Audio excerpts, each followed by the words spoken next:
Una persona me vino a visitar hace ya un par de años, probablemente, estando en una situación personal bastante complicada. Está casado, no tienen hijos y tiene un amante, tiene una relación extramatrimonial. Su deseo es poder romper su relación con la amante y volver con su mujer. Así me lo pone un poco más fácil. Si su idea fuera romper con su mujer e irse con la amante, mi trabajo sería un poco más complicado.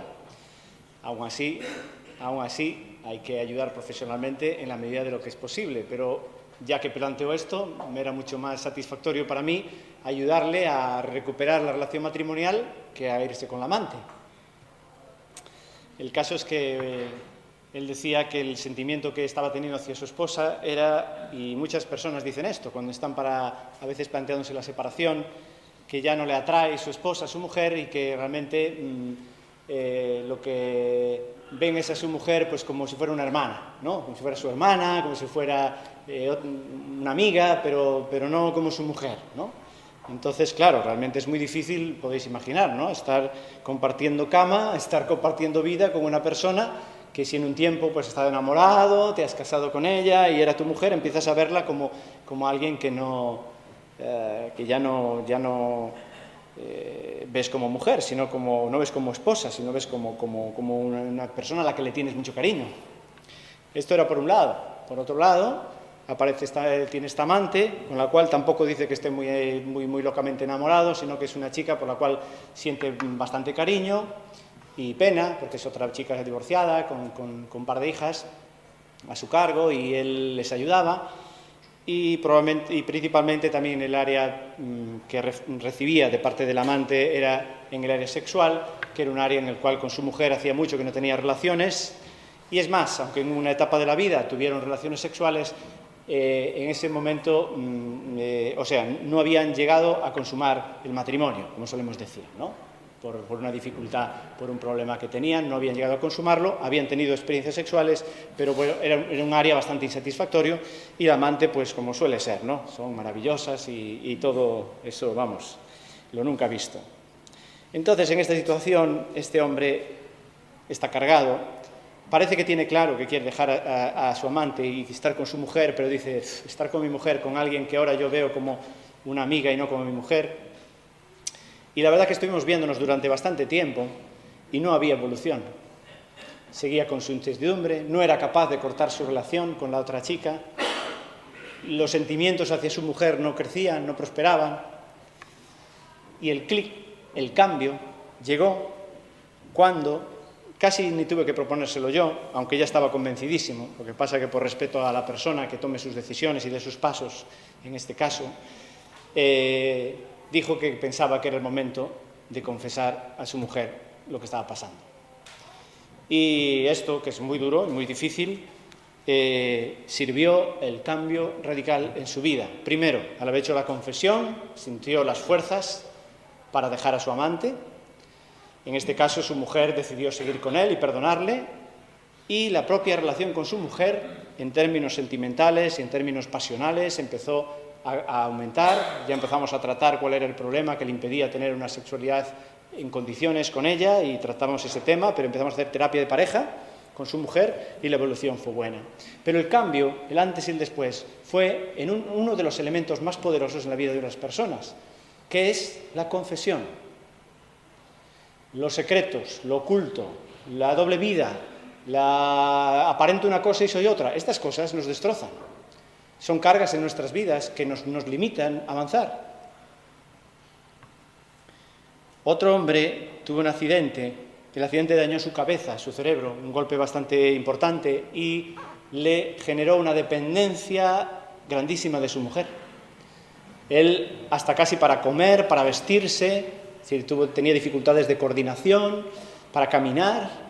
Su cerebro para pensar estaba bien, pero sus capacidades para moverse, para lavarse los dientes, para asearse, de ser un hombre independiente de 52 años, joven, ¿no? Como decimos ahora, todavía, dependiente de su mujer 100%. ¿Qué pasó? Que cuando a las personas les ocurren estas cosas se amargan bastante. y no estaba tratando bien a su mujer. Es un fenómeno un poco raro, ¿no? Alguien que te está cuidando y atendiendo bien, en vez de estás agradecido, pero en vez de mostrarlo y ser más atento y cariñoso, vuelca sobre esa persona que te cuida toda tu rabia y tu frustración y tu amargura. Y eso estaba haciendo este hombre. Y vivía mal con esto. También fue liberador para este hombre el día que fue capaz de mirar a los ojos de su mujer y pedirle perdón, porque ella no tenía por qué pagar la frustración que él sentía por el accidente y la limitación que había venido a su vida, y que de alguna forma se daba cuenta que estaba pagándolo con ella, contestándole mal, hablándole en mal tono, tratándola mal. Así que pudo pedirle perdón y a la vez darle las gracias por haber estado a su lado, a pesar de lo que había pasado, seguir mostrándole su amor. Esta confesión marcó un antes y un después en su vida. Hace unos años vimos aquí unos vídeos de una zona de Latinoamérica, me parece que era Latinoamérica o Norteamérica, Latinoamérica me parece, una zona, una región amplia, como son en América las cosas, grande, donde había bastante, ¿cómo se dice? Había bastante problemas entre las iglesias estaban quedando vacías, había muchos conflictos, había enfrentamientos entre los líderes, entre los pastores, había un montón de conflictos. Y vimos un vídeo como en la medida en que los pastores doblaron sus rodillas a orar delante de Dios, a pedirse perdón unos a otros y a reconciliarse, y luego transmitir esto a las congregaciones, y las congregaciones empezaron a orar y a humillarse y a pedirse perdón unos a otros. En ese perdón y en esa confesión llegó un profundo avivamiento en esa región. La confesión es poderosa y es imprescindible para la restauración. Es el primer paso para la sanidad, es el primer paso para el avivamiento, para la vida, para tener vida. Ya Santiago nos decía: confesaos vuestros pecados unos a otros. No solemos hacer mucho esto. Y orad unos por otros para que seáis sanados. La sanidad, en términos globales, puede ser física, pero sobre todo la sanidad de una vida sana, una vida plena, una vida satisfactoria, está en que unos intercedamos por otros y haya un espíritu de confesión mutua, ¿no? Me pregunto, en esta mañana, y vamos a ver si hay respuestas en el texto, ¿qué nos impide practicar más la confesión? Y esta no es la confesión individual, a solas, tú con otra persona, que también es, sino es la confesión pública, abierta, delante del Señor, delante de nuestros hermanos. No son confesiones individuales exactamente, vamos a ver ahora en el texto, sino la confesión global que engloba muchos pecados individuales probablemente de nuestras vidas. Daniel capítulo 9 dice que en el año primero de Darío, hijo de Asuero, de la nación de los Medos, que vino a ser rey sobre el reino de los caldeos, en el año primero de su reinado, yo, Daniel, miré atentamente en los libros el número de los años del que habló Jehová al profeta Jeremías, que habían de cumplirse las desolaciones de Jerusalén en 70 años. Daniel empezó su exilio en el año 605 a.C., era un jovencito, lo hemos visto al empezar a estudiar el libro de Daniel, era un adolescente. Tuvo el privilegio, Dios le llevó a servir ni más ni menos que en la corte de Nabucodonosor. Allí sirvió durante todo su periodo de reinado, continuó, aún después de que el imperio babilónico, la cabeza de aquella estatua, fue relevada por la segunda imperio, que era el medo-persa, pues Daniel seguía. Pasaron muchos años y Daniel estuvo con Nabucodonosor, siguió con Ciro, y ahora estamos en el año 538, el rey medo-persa es Ciro, y dice que Darío vino a ser rey sobre el reino de los caldeos. O sea, Daniel, después de casi 70 años de exilio, o sea, por eso decimos que él a estas alturas ya era bastante mayor, sigue sirviendo como asesor en la corte. Pero este hombre no pierde su contacto con Dios y con su palabra. Y dice que estaba leyendo Jeremías. No dice aquí, sí, dice Jeremías, bien. Leyendo al profeta Jeremías, probablemente buscando en el libro de Jeremías, porque dice que leía que lo que había de cumplirse, las desolaciones de Jerusalén en 70 años, nos encontramos en Jeremías capítulo 25 y Jeremías capítulo 29. Y empezó ahí a leer Daniel y encontró cosas que de repente vio reflejado su situación actual con respecto a sí mismo y al pueblo. ¿Qué cosas encontró? Mirad Jeremías 25, versículo 1 al 14, dice: palabra que vino Jeremías acerca de todo el pueblo de Judá en el año cuarto de Joacim, hijo de Joasías, rey de Judá, el cual era el año primero de Nabucodonosor, rey de Babilonia, habló el profeta Jeremías a todo el pueblo de Judá, a todos los moradores de Jerusalén, y les dijo esto: desde el año 13 de Josías, hijo de Amón, rey de Judá, hasta este día, que son 23 años, ha venido a mí palabra de Jehová y ha hablado desde temprano y sin cesar, pero no oísteis. Envió Jehová a vosotros todos sus siervos los profetas, enviándolos desde temprano y sin cesar, pero no oísteis, ni inclinasteis vuestro oído para escuchar cuando decían: volveos ahora de vuestro mal camino y de la maldad de vuestras obras, y moraréis en la tierra que os dio Jehová a vosotros y a vuestros padres para siempre. En fin, sigue el texto, todo el texto hasta el versículo 14, las advertencias, el llamado a volverse a Dios, que el pueblo de Israel no escuchó y que por lo tanto tuvo unas consecuencias sobre ellos y un castigo. Por ejemplo, saltamos más adelante, dice: toda esta tierra será puesta en ruinas, servirán estas naciones al rey de Babilonia 70 años de cautividad, que así se cumplió. Cuando se han cumplido los 70 años, castigaré al rey de Babilonia y a aquella nación por su maldad, le convertiré en desiertos, traeré sobre aquella tierra mis palabras que he hablado contra ella, porque, etcétera, etcétera. Pagaré conforme a sus hechos. Eso estaba escrito mucho antes, de repente empieza a leerlo en Jeremías y ve, esto es lo que va a pasar. Jeremías 29, así dijo Jehová: cuando en Babilonia se cumplan los 70 años, yo os visitaré, despertaré sobre vosotros mi buena palabra para haceros volver a este lugar. Yo sé los pensamientos que tengo acerca de vosotros. En último término dice: tengo pensamientos de paz y no de mal, para daros el fin que esperáis. Y aquí hay un elemento más, dice: entonces me invocaréis y vendréis y oraréis y yo os oiré. Me buscaréis y me hallaréis, porque me buscaréis de todo vuestro corazón. Menos mal, aquí se abría un poquito la esperanza. Pero ya Daniel percibía: ¿qué está pasando aquí? Dios habla y el pueblo no oye. Y esto tiene consecuencias sobre la vida del pueblo de Dios. Daniel se dio cuenta de lo que iba a pasar. Daniel está buscando a Dios, buscando su palabra para los tiempos en el que él está.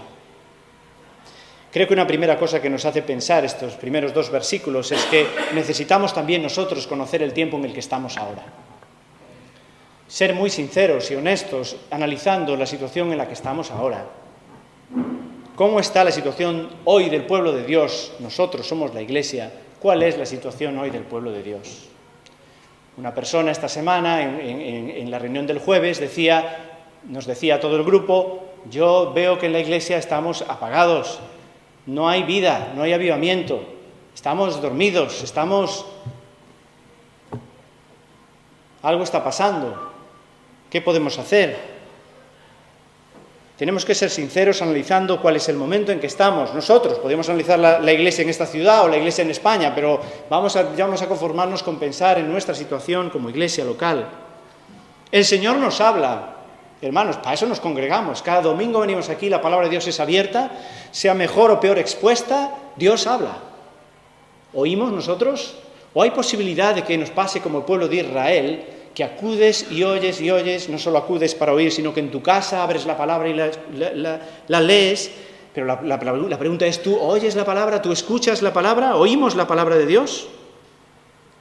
Hay que conocer el momento en que estamos, hay que conocer la palabra de Dios, lo que está escrito.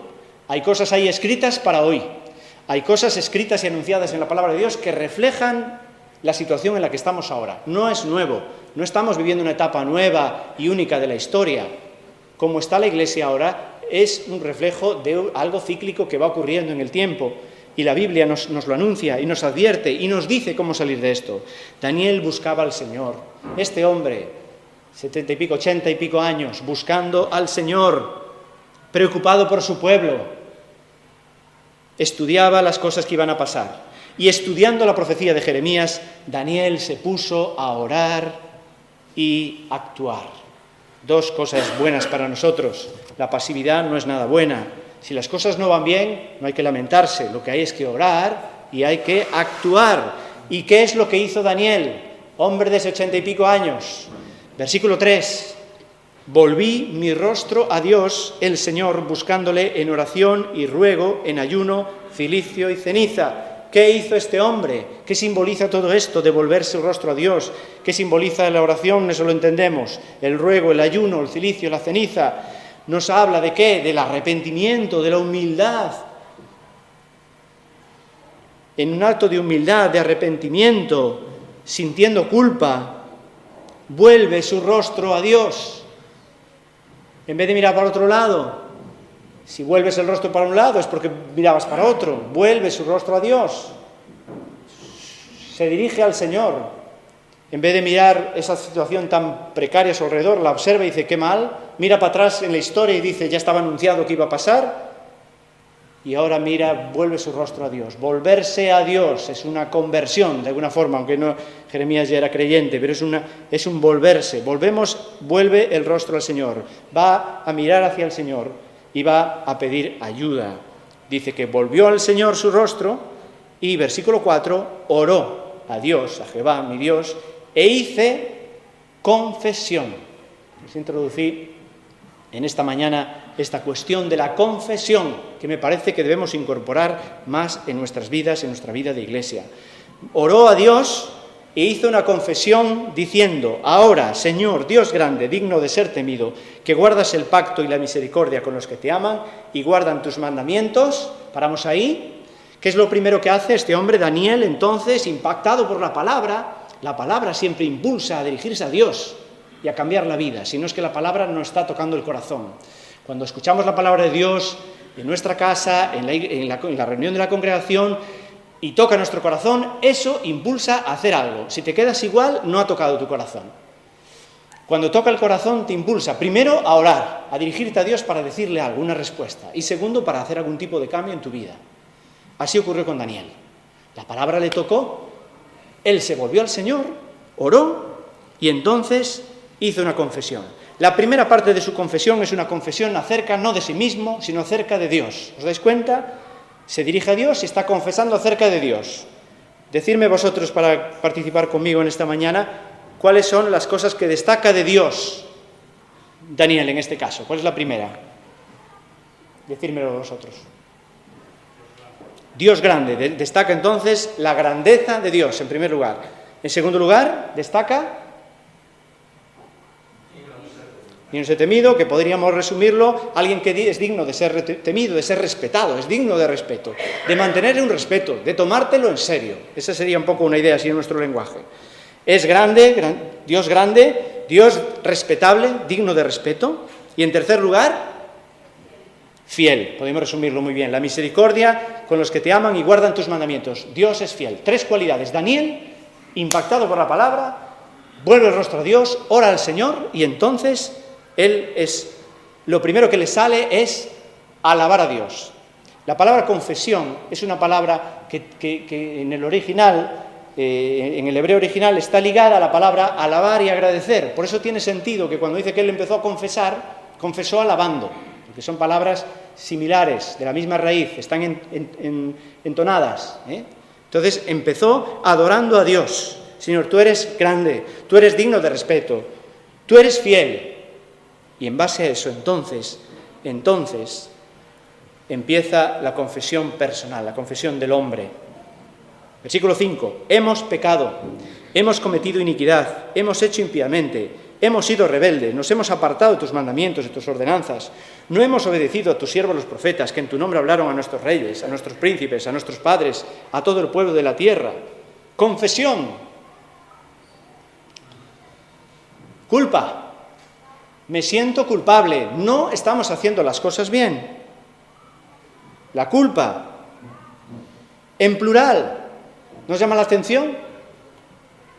Vaya pueblo que tienes, Dios, este pueblo de Israel, estos que no te sirven. Yo sí que leo mucho la Biblia, yo sí que me conozco Jeremías muy bien, estuve leyéndolo, yo mira, he sido fiel, todos dicen bien de mí, ¿verdad, Dios? ¿A qué todos hablan bien de mí? Sí, Daniel ejemplar, no.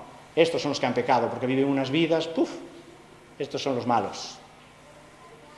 ¿Qué hace Daniel? Y esto lo hacen muchos profetas, y esta para mí es una quizás de las lecciones principales de este texto, para mi vida, y quiero compartirla, la utilización del plural. Confesión plural. Hemos pecado.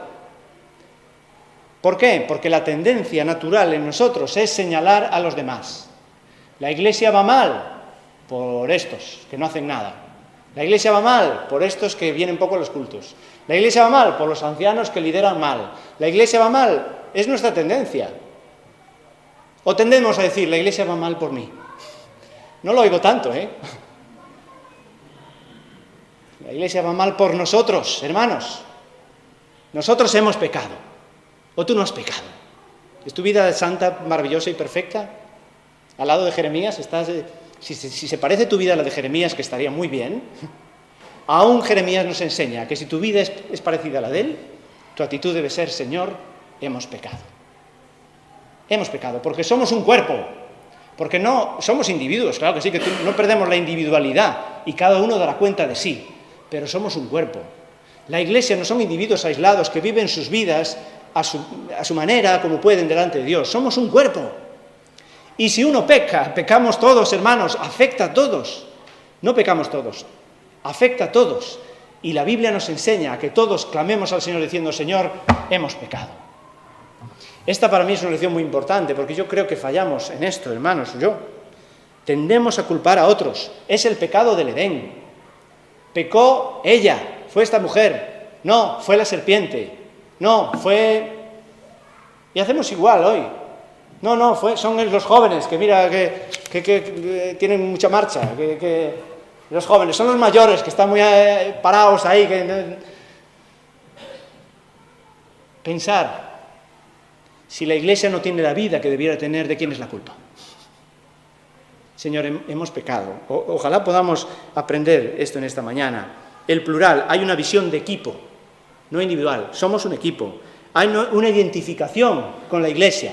Y si mi hermano o mi hermana está pasando un mal rato, está pecando, yo clamo a Dios diciendo, Señor, estamos pecando como iglesia delante de ti, lo siento por mi hermano, lo siento por mí, hoy es él, mañana soy yo. Equipo, identificados, no proyectamos la culpa para afuera, la culpa no es del mundo, que hay mucha tentación fuera. No, la culpa, no, todos. Daniel nos enseña, hemos pecado, hemos cometido, fijad cuántas veces repite, hemos hecho, hemos sido, hemos, rebeldes, desobedientes. Y así somos. Porque Dios nos enseña cada domingo cosas de nuestra vida, y yo no sé, si sois como yo, meto la gamba bastantes veces durante la semana queriendo aplicar eso en mi vida. Si sois como yo, si sois mejores que yo, lo haréis mejor, seguro. Pero algo se os colará, seguro. Entonces hemos pecado, porque Dios nos habla y nosotros a veces parece que no oímos, porque seguimos cayendo, tropezando, haciendo lo mismo. Así que este es un elemento importante. Confesión, confesa a Dios grande, digno de respeto y fiel. Ten esto en cuenta. Ahora tu vida confesa que nosotros hemos pecado. Versículos 7 y 8 vuelve a hacer ahora una comparación entre Dios y el hombre. Confesión acerca de Dios, tuya es la justicia. Por contraste, el hombre dice, nuestra es la confusión. La justicia que tiene ideas claras. Esto es así, la justicia habla con autoridad. Esto es así, está clarísimo. Por contraste, el hombre confuso. Tú hoy dices esto y mañana esto. Hoy me estás prometiendo esto aquí detrás, delante de la iglesia, cantando, y luego estás haciendo otra cosa. Dices el amor y luego estás criticando al hermano y calumniándolo. Dices que hay que tal y luego haces esto. Estás confuso, estás perdido, hay confusión en ti. Dios de justicia. Por contraste, el hombre, confusión. Y muchos, a lo largo del tiempo, han cometido este pecado. Versículo 6. Reyes, príncipes, padres, todo el pueblo. Nosotros aquí cosechamos, versículo 8. Nuestra es la confusión de nuestros reyes, príncipes, padres, porque contra ti pecamos. ¿Veis? El 6 y el 8 al final. Muchos a lo largo del tiempo. Esta es una tendencia, no es nuestra, no somos originales en desobedecer a Dios. Esta es la tendencia a lo largo de la historia. Dios habla y el pueblo no oye. Esto va pasando a lo largo del tiempo, de generación en generación. Otro contraste, versículos 9 al 11. De Dios dice que es de Él el tener misericordia y el perdonar. Dios es Dios de misericordia y de perdón. Por contraste, nosotros confesamos que somos rebeldes y desobedientes, no obedecimos a la voz de nuestro Dios. Y otra vez dice, todo Israel traspasó tu ley. ¿Os dais cuenta otra vez el plural? Todo, yo, Daniel entre ellos. Todo Israel traspasó tu ley para no obedecer tu voz, por lo cual ha caído una maldición sobre nosotros. Así que vemos en esta oración que está haciendo Daniel, confiesa a Dios en primer lugar, grande, digno de respeto y fiel, luego se humilla y dice, Señor, hemos pecado contra ti, hemos sido rebeldes, hemos desobedecido, luego hace un juego de contrastar lo que es Dios, alabándole, tú, oh Dios, que eres justo y el hombre está confundido, tú, oh Dios, que eres misericordioso y perdonador y el hombre rebelde y desobediente, somos rebeldes y desobedientes. Versículos 12 al 14. Él ha cumplido la palabra que habló contra nosotros. Eso siempre tiene consecuencias. ¿Qué consecuencias estaremos sufriendo nosotros de todo esto? ¿Qué consecuencias estaremos sufriendo ahora en la Iglesia, con repercusión en nuestra vida personal o familiar, de no andar demasiado bien? Allí el pueblo sufrió consecuencias graves, serias. La justicia de Dios fue demostrada aplicando las consecuencias por la desobediencia y cumpliendo su palabra, porque Dios es fiel y cumple su palabra para restaurarnos y liberarnos y cumple su palabra también para castigarnos. Tenemos un énfasis en estos versículos en el cumplimiento de la palabra dada a los profetas y a Moisés, pero tenemos un énfasis en la falta de arrepentimiento y de una búsqueda de Dios a tiempo.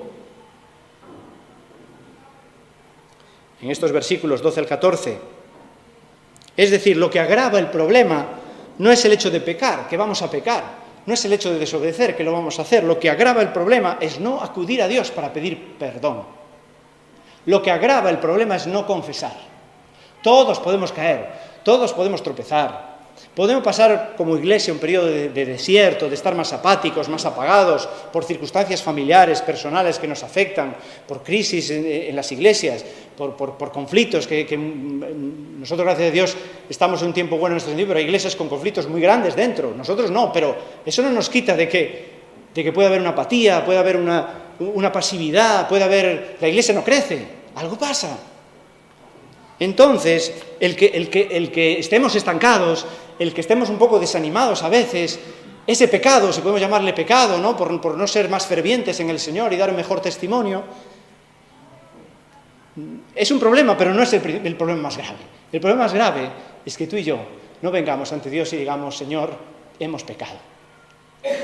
Que pidamos el perdón del Señor, que acudamos a Él para recibir el perdón, porque esa confesión es la que puede facilitar un antes y un después en mi vida, en la vida de la Iglesia. Versículos 15 al 19. Ahora, pues, después de esto todo que te he dicho, Señor, Daniel en esta oración dice, Señor Dios nuestro, que sacaste tu pueblo de la tierra de Egipto con mano poderosa, te hiciste renombre cual lo tienes hoy, hemos pecado, hemos hecho impíamente. Fijaros lo reiterativo que es en este asunto. Oh Señor, conforme a todos tus actos de justicia, apártese ahora tu ira y tu furor sobre tu ciudad Jerusalén, tu santo monte, porque a causa de nuestros pecados, nuestros, y por la maldad de nuestros padres, Jerusalén y tu pueblo son el oprobio de todos en derredor nuestro. Ahora pues, este clamor, hay una urgencia, Señor, ahora, líbranos ahora, no mañana. Dios nuestro, oye la oración de tus siervos, sus ruegos, haz que tu rostro resplandezca sobre tu santuario, inclina, oh Dios mío, tu oído. De nuevo, aquí tenemos otra vez que Daniel va confesando a Dios y confesando a sí mismo. Confiesa de Dios, veis, versículo 15, Dios poderoso y Dios justo, poderoso como hemos cantado hoy, celebrado en la adoración, Dios poderoso, Dios justo, y por contraste, el hombre que sigue pidiendo, hemos pecado, hemos hecho mal. Por lo tanto, pedimos clemencia, y Daniel pide clemencia para Jerusalén. Tenemos que pedir clemencia para la Iglesia en Calle Colombia, tenemos que pedir clemencia para esta ciudad también. Señor, ten misericordia. Estoy cargando mucho las tintas en la dimensión local, pero podemos pedir perdón por cómo están las iglesias en esta ciudad, que falta armonía, que falta unidad, porque hay pecado también. Señor, hemos pecado como iglesia en Vigo, pero también podemos pedir perdón por esta ciudad.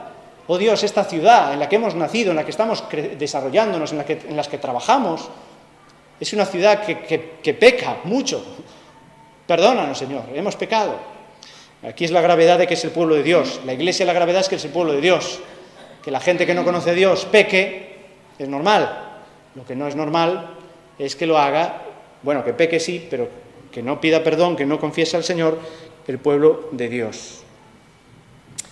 Señor, haz que tu rostro resplandezca. Daniel vuelve su rostro a Dios y ahora le pide a Dios que tu rostro resplandezca como el complemento. Daniel pide a Dios, viene a él en humildad, pide perdón y lo que pide es que el rostro de Dios resplandezca. Que el rostro de Dios resplandezca es un concepto también que lo leemos muchas veces en el Antiguo Testamento y lo que nos refleja es justo el sentir, implica el perdón. Cuando Dios resplandece su rostro es que da un parabién, es que de alguna forma aprueba, perdona y bendice y representa la presencia de Dios, un rostro hacia las personas. El rostro de Dios hacia nosotros significa que su presencia está hacia nosotros, que Él está bien con nosotros. Si el rostro de Dios se aparta de nosotros, quiere decir que no puede vernos, que hay pecado. Por lo tanto, Daniel dice, confesamos que hemos pecado, vuelve su rostro a Dios y ahora lo que espera es la respuesta, que es que Dios vuelva su rostro perdonador y que puedan estar en paz con Él. La actitud correcta ante Dios también nos lo dice este texto, no por obras nuestras. Versículo 18. No elevamos nuestros ruegos ante ti, confiados en nuestras justicias, sino en tus muchas misericordias, sin duda alguna. Nadie puede, de verdad, no podemos, lo sabemos, ¿verdad? No podemos decir, el Señor, por eso no podemos decir, estos son los culpables, ellos son los que pecan. Hemos pecado, esa es la actitud de humildad. Y luego venimos al Señor, que yo no tengo ningún mérito, no hay nada bueno en mí, ni mejor que mi hermano o mi hermana, para pedir el perdón de Dios. No, confiamos no en nuestras justicias, sino en tus muchas misericordias. Y dice, Señor, por amor de ti mismo. Versículo 17 y versículo 19. Oye, Señor, oh Señor, perdona, presta oído, Señor, hazlo, no tardes, por amor de ti mismo, Dios mío, porque tu nombre es invocado sobre tu ciudad y sobre tu pueblo. Por el testimonio. ¿Verdad, hermanos? Sabemos que nosotros somos testimonio de Dios aquí, en este barrio, en esta ciudad. Lo que ocurre aquí en esta congregación tiene repercusiones, no solo en tu vida particular, tiene repercusiones en esta ciudad, tiene repercusiones en este barrio. Puede que no las veamos, pero tiene repercusiones. Una iglesia aquí reunida, con vida, con fuerza, con fidelidad a Dios, con testimonio, esto genera un impacto. Una iglesia que nos conformamos con celebrar cultos de vez en cuando, no muchos, pero algunos sí. Aquí nos vemos de vez en cuando, ole a Dios, vive cada uno su vida, no evangeliza, no hay pasión por llevar el evangelio a otros, por invitar a gente a que venga a la congregación, no hay ánimo en la alabanza, cantamos sin ganas o no cantamos, no hay pasión por... ¿Qué impacto podemos generar? Y esto afecta. Y le dice Daniel que lo haga por amor a sí mismo, porque el pueblo de Israel en ese momento era el testimonio, era la luz, era la presencia de Dios de alguna forma en la tierra. Y si ese pueblo andaba mal, ¿de quién hablaba mal? De su padre. Igualmente nosotros, si no andamos bien, de quien hablamos mal es de nuestro padre. Igual en nuestra vida cotidiana, cuando llevamos malas vidas, dicen que mal educados son, ¿no? Los niños le dicen que mal educado, está insultando al padre, no al hijo.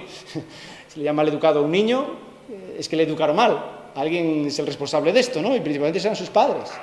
Los hijos, en su actitud ejemplar, honran a sus padres. Los hijos, en una actitud pasiva, dejada, indiferente, vaga, pasota, rebelde, deshonran a sus padres. Entonces, por amor de tu nombre, oh Dios, haz tú, perdónanos, restáuranos, para que tu pueblo, tu iglesia, vuelva a tener la vida que honre el nombre de Dios. Por amor de ti mismo, apela al testimonio. Así que, hermanos, ya finalizamos. Te quiero animar a que elijas alguno de estos 5 puntos, si en alguno de ellos te ves deficitario en esta mañana. El primero, como Daniel nos enseñó, es conocer la Escritura y los tiempos. Quizás puedes reconocer en esta mañana que conoces poco la palabra de Dios, conoces poco lo que Dios dice de la actualidad, que está enseñado, que está profetizado. Conocer la Escritura y aplicarla hoy. La Escritura no es para aquella época, la Escritura es para hoy, para eso se ha mantenido hasta el día de hoy. Conocer la Escritura y los tiempos. Si este es uno de tus puntos flacos, está muy claro qué tienes que hacer. proponerte el tomarte en serio, leer, no solo leer, sino estudiar la Escritura, y si por ti mismo tienes dificultades, puedes pedir ayuda que se te pueda ofrecer en este contexto de la Iglesia, o ofrecer otras formaciones para que tú puedas crecer en este sentido. 2, volvernos a Dios. ¿Alguien siente en esta mañana que necesita volverse a Dios? Si lo necesitó Daniel. Pues así como Daniel nos ha enseñado, volverse a Dios no es tan complicado, es necesario una actitud de mirar hacia Él. Y punto 3, reconocer quién es Dios, cómo es Dios. Quizás este es tu punto flaco. Sí puedes volver a Dios, sí confiesas al Señor tus pecados, pero reconocer quién es Dios. Fijaos que Daniel empezaba siempre por ahí. Miro quién es Dios y me reflejo quién soy yo. 4, confesar cómo somos nosotros, confesar nuestro pecado. Y de nuevo quiero enfatizar en esta mañana, otras veces enseñamos y predicamos, la palabra nos enseña a la confesión individual, cada uno de confesarse delante de Dios, y a veces a un hermano, una hermana, puedes confesar algo para que sea un apoyo para ti, o si has dañado a alguien, confesarlo. Pero aquí es una confesión pública, es una confesión global, general, plural. Hemos pecado. ¿Sientes que esto quizás has fallado? ¿Sientes que has estado echando la culpa a otras personas de cómo van las cosas? Piénsalo, porque si estás echando culpa a otros, probablemente estás un poco desenfocado. Daniel nos enseña, sin él ser, ya digo, el principal responsable de ese pecado, porque él andaba bastante bien, él se identificó y dijo, no ha pecado ella, no ha pecado él, hemos pecado. Confesar. Por último, lo que nos queda es que tampoco tenemos que irnos con la culpa para casa. El mensaje de Dios es tan liberador. Hermano, hermana, si tú sinceramente vienes al Señor y confiesas delante del Señor, hemos pecado, nos rebelamos muchas veces, desobedecemos muchas veces, automáticamente el rostro del Señor se dirige para ti, para nosotros. ¿Queremos que el rostro de Dios mire nuestra iglesia? ¿Queremos, hermanos, que el rostro de Dios se incline sobre nosotros, resplandezca sobre nosotros? Confesemos nuestro pecado al Señor y disfrutamos del perdón que nos ofrece. Voy a hacer una oración y, como siempre, todos los amenes serán aquellos que estáis dispuestos a hacer esta petición al Señor conmigo. Oh Dios, te alabamos en esta mañana, te hemos alabado por ser Dios todopoderoso. Tú puedes todo, lo sabemos, Señor, pero aún en esta misma afirmación nos vemos a nosotros mismos desconfiando muchas veces, pensando que las cosas no podrán pasar, pensando que las cosas no podrán cambiar. Y esta es una de las, para mí, de las confesiones que como Iglesia queremos hacerte, Señor. Si hemos pensado esto, si tantas veces hemos dudado de lo que tú puedes hacer sabiendo que eres poderoso, te pedimos perdón. Pedimos, Señor, perdón. Y hay mucho, Señor, por lo que pedirte perdón como Iglesia, porque entendemos que no es la Iglesia que tú desearías, que alumbra con fuerza, con poder, que tu presencia se manifiesta, una Iglesia que crece, una Iglesia que te honra plenamente, Señor. Hemos pecado, hemos desobedecido, somos rebeldes a tu palabra, porque bien que nos hablas con claridad. Oh Señor, lo sentimos. Y de verdad, en sinceridad, en esta mañana nos inclinamos a ti con la paz y la tranquilidad de que tú nos prometes el perdón, que cuando confesamos, tú nos restauras. Necesitamos, Señor, que nos levantes, que levantes tu Iglesia. Te pedimos que tu rostro resplandezca sobre nosotros, sobre esta Iglesia. Y lo rogamos en el nombre de Jesús. Amén, Señor.